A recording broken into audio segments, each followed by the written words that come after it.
Hey there, guys. All right, today we are back with some more of the Great War, this time week 99. A little confused on the title here. What if? Two pivotal moments of World War One. Is Verdun getting repelled in this week? Is that what's happening here? I'm not quite sure.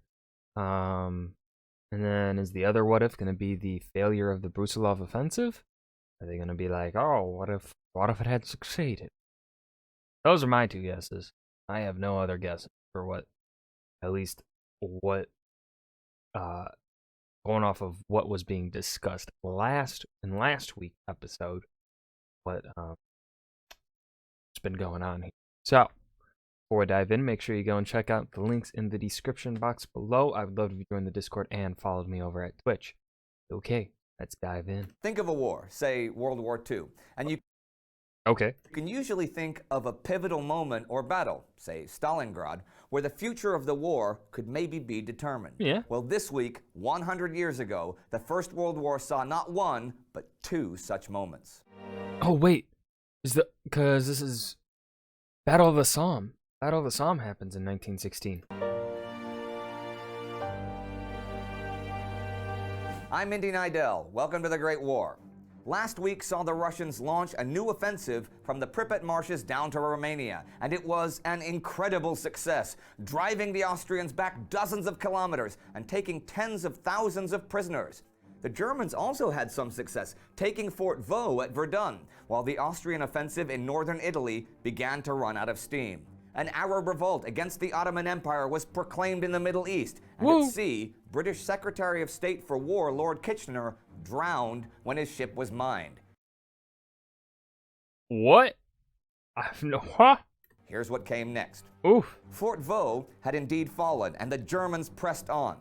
The Allied propagandists told the world that it wasn't really important to the defense of Verdun, but that wasn't true. And now, French General Robert Nivelle even considered abandoning the whole right bank. Fort de Souville was the last major obstacle between the Germans and their goal. Alistair Horn wrote, It really is amazing how these structures are just capable of withstanding so much artillery. Like, how the fuck?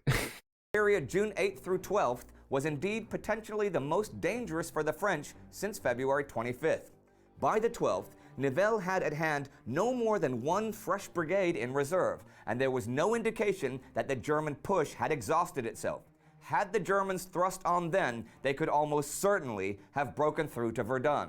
As it was, they were within an inch of success. Verdun's salvation this time owed itself to an event occurring far away. An event for which, indirectly, it was Erich von Falkenhayn the French had to thank. Oh? Falkenhayn, German Army Chief of Staff and architect of Verdun, had, when planning it, not informed his Austro-Hungarian opposite number, Konrad von Hotzendorf, of his plans.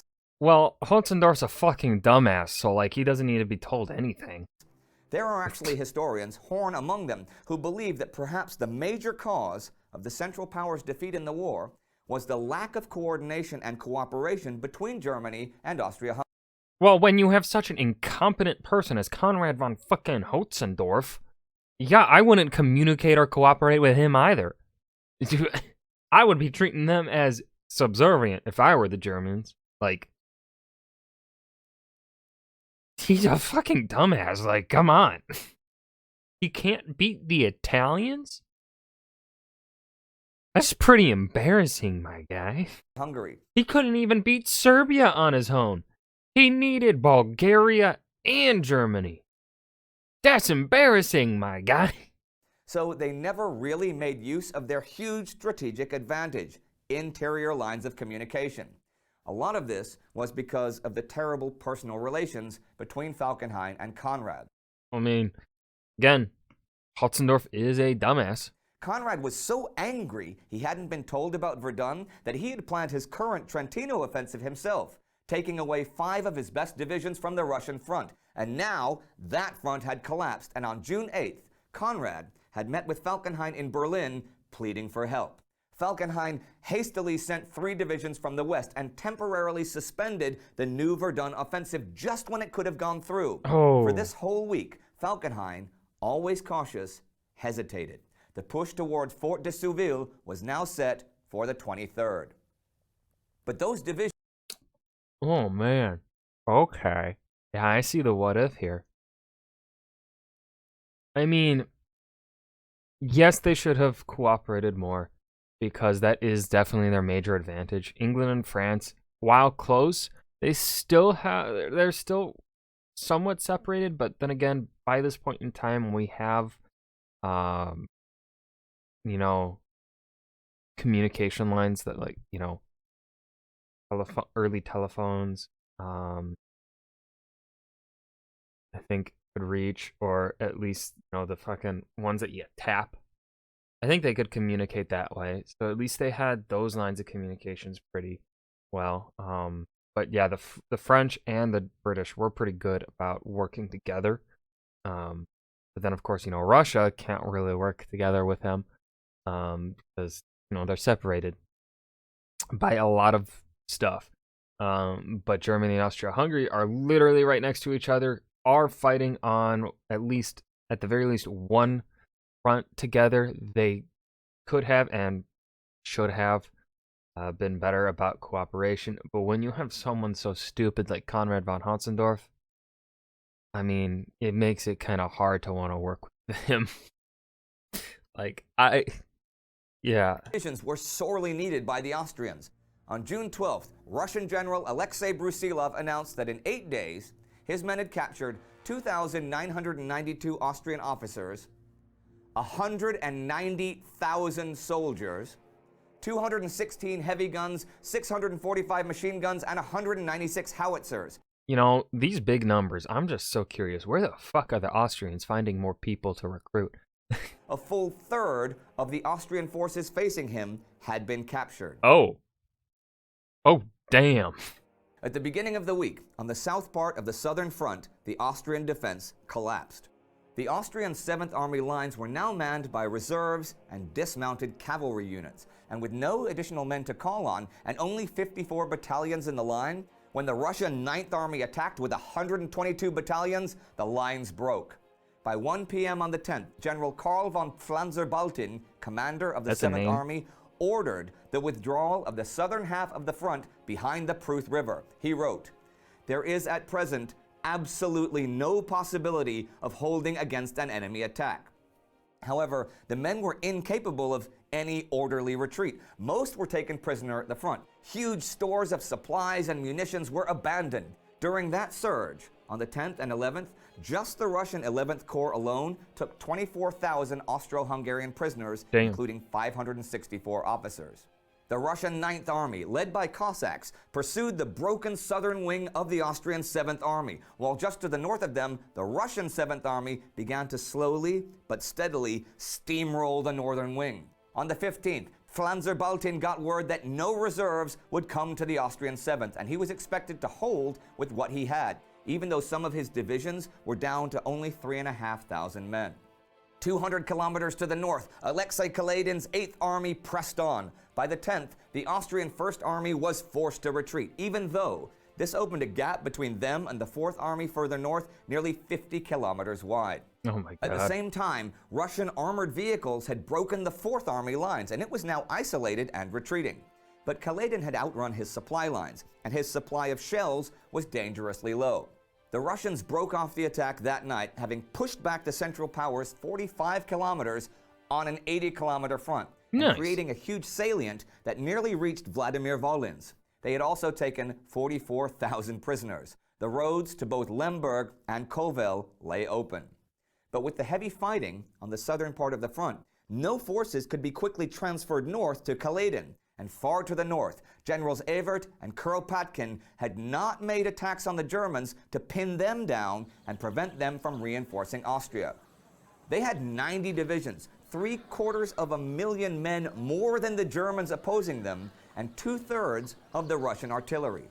Evert was supposed to attack the 14th, but didn't, citing bad weather.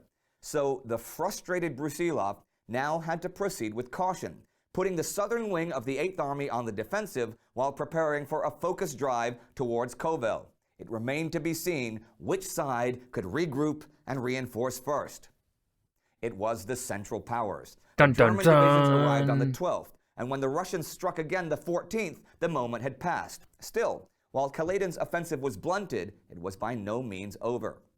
A note here, many military analysts, and this included Brusilov, agreed after the war that if the Russian Eighth Army could have continued to press its advantage right now, this week, the Habsburg Empire would very likely have been forced to sue for peace or collapse entirely. But what was happening to Austria's offensive in Italy? It was coming to an end. The Italians advanced throughout the week. Conrad withdrew a division the 13th to send it to the Russian front, and on the 16th, he called off the Trentino offensive, which he actually called the Punishment Expedition.